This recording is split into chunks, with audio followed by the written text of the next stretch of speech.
Airtel, Google చేతులు కలిపాయి. అవును, దేశీయ టెలికాం దిగ్గజం భారతీయ ఎయిర్టెల్, టెక్ జైంట్ గూగుల్ సంయుక్తంగా ఒక కీలక ఒప్పందం కుదుర్చుకున్నాయి. కోట్లాది మంది ఆండ్రాయిడ్ వినియోగదారులకు సురక్షితమైన అత్యాధునిక మెసేజింగ్ అనుభవాన్ని అందించడమే లక్ష్యంగా ఈ రెండు సంస్థలు భాగస్వామ్య ఒప్పందం చేసుకున్నాయి. ఎయిర్టెల్ నెట్వర్క్ ఇంటెలిజెన్స్ ను గూగుల్ యొక్క రిచ్ కమ్యూనికేషన్ సర్వీసెస్ ప్లాట్ఫామ్తో అనుసంధానించడం ద్వారా స్పామ్ మెసేజ్లు, సైబర్ మోసాలకు అడ్డుకట్ట వేయనున్నారు. ఈ ఒప్పందంతో ఆండ్రాయిడ్ వినియోగదారులు గూగుల్ మెసేజెస్ యాప్ ద్వారా హై క్వాలిటీ ఫోటోలు, వీడియోలు షేర్ చేసుకోవడంతో పాటు మెసేజ్ రియాక్షన్స్ వంటి ఫీచర్స్ పొందవచ్చు.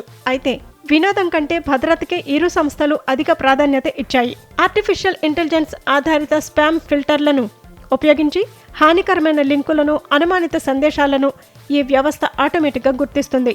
వ్యాపార సంస్థల నుండి వచ్చే మెసేజ్ల విశ్వసనీయతను టెలికాం ఐడెంటిటీ ద్వారా ధృవీకరిస్తారు. దీనివల్ల వినియోగదారులు ఏది అసలైన మెసేజ్, ఏది ఫేక్ అనేది సులభంగా గుర్తించవచ్చు. అలాగే డూ నాట్ డిస్టర్బ్ నిబంధనలను ఖచ్చితంగా అమలు చేస్తూ అనవసరపు స్పామ్ను నిరోధిస్తారు. ఈ సందర్భంగా కస్టమర్ల భద్రతే తమకు ముఖ్యమని Airtel executive vice chairman Gopal Vittal పేర్కొన్నారు. టెలికాం స్థాయి భద్రతను ఆధునిక మెసేజింగ్కు విస్తరించడమే తమ లక్ష్యమని గూగుల్ ప్రతినిధి సమీర్ సమత్ తెలిపారు. ఇరు సంస్థలు తీసుకున్న ఈ కీలక నిర్ణయంతో భారతీయ మొబైల్ వినియోగదారులు ఇకపై మరింత ధీమాగా డిజిటల్ సేవలను వాడుకోవచ్చు.